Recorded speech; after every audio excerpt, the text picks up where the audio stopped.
Hi, and welcome to the Sabbath Christian Church's online sermon. Redemption is an important word. It's an important concept. It's an important relationship that we have. Let's begin with our analysis of redemption by doing a word analysis of all things. Ephesians 1:7 says, "In him we have redemption." Right away, redemption. Through his blood, the forgiveness of our trespasses according to the riches of his grace. Now that one verse has a lot of meaning to it, and a lot of background, and it goes back to the Torah and many other things. So we'll get into that. But for now, let's take a look at the Hebrew meanings, which was very important courses that we took in school. And the basic meaning of the Hebrew root is to achieve the transfer of ownership from one to another through payment of a price or an equivalent substitute. So back in the old days, they would redeem someone, not through blood, but through a transfer and ownership. That person was doing something, wrong or whatever it happened to be, and you redeemed the person by giving some kind of a transfer or a price or a substitute to get the thing. That's what it means. It just means a simple transfer back then. Now, the semantic development of redemption is one of great significance to Christian theology. We got that starting with our look at Ephesians. So the semantic development of redemption is important to Christian theology. Originally, it had to do with the payment of a required sum for the transfer of ownership. I want to redeem my house. I'll pay you this much to redeem my house. All right, so that's a little on the silly side. But it's a transfer of ownership, a commercial term. So primarily, you redeem things by transferring ownership in a commercial way. That's the Hebrew definitions and words that we get, that we are willing to understand. And Exodus and Leviticus speak of the redemption of a slave girl for the purpose of marriage. So they had to have the girl redeemed. She was redeemed so that she could get married. She had to be redeemed from being a slave. In other words, pay off the slave owner, and therefore it becomes yours, and you can say that she's not a slave anymore and marry her. It's also used to speak of the redemption of a man's life who is under sentence of death.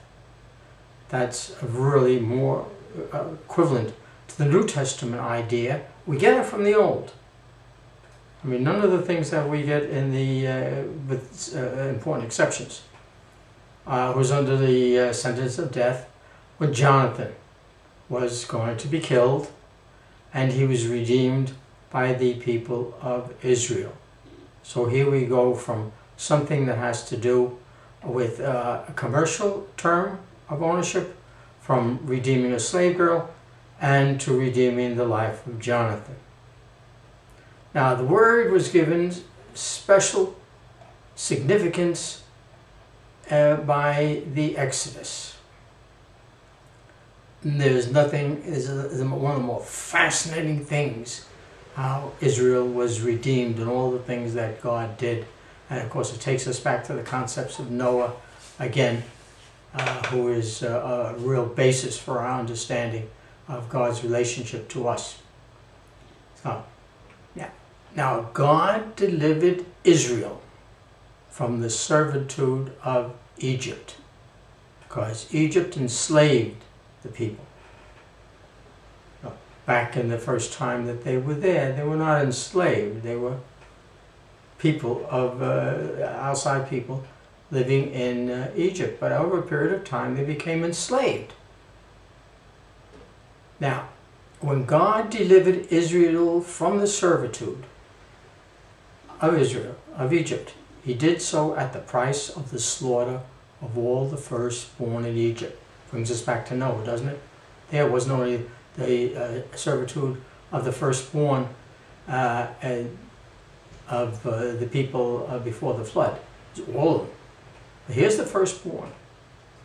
So when he said that the firstborn, man and beast, and he said that to Moses told the Pharaoh, oh yeah, well it happened.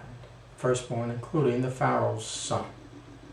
And because the children of Israel obeyed God and doing what they were supposed to be doing on those days of the Passover time, they were not, the firstborn were not enslaved.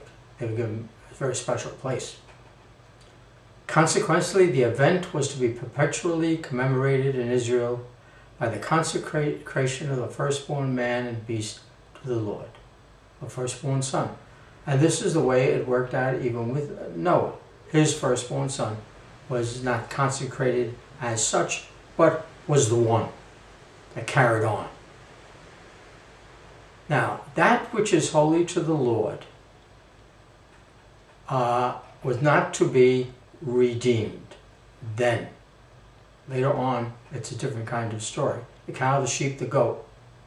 Similarly, any person or thing devoted to the Lord, placed under the ban, is therefore unlawful for human appropriation, was mostly holy to the Lord and therefore unredeemable. Can't use them to trade for something else in any sense, in any way. The redeemed refers to the spoils of war, as in the Battle of Jericho and the light of the Lord of the law and Leviticus. Now, the theme of redemption was not to be related merely to the firstborn of Israel. Israel itself was the firstborn of God. And then when God says, this is Jesus, my firstborn, Israel was the firstborn before him, and he grows out of Israel as well. So you get the firstborn. And he had been redeemed. Israel was redeemed by Yahweh. And remember that they were a slave in Egypt, and the Lord your God redeemed them, this Exodus talking. Israel had been delivered, ransomed from servitude in Egypt by the hand of God. Redeemed, delivered, taken away. And in fact, the Hebrew thought through the centurion to come.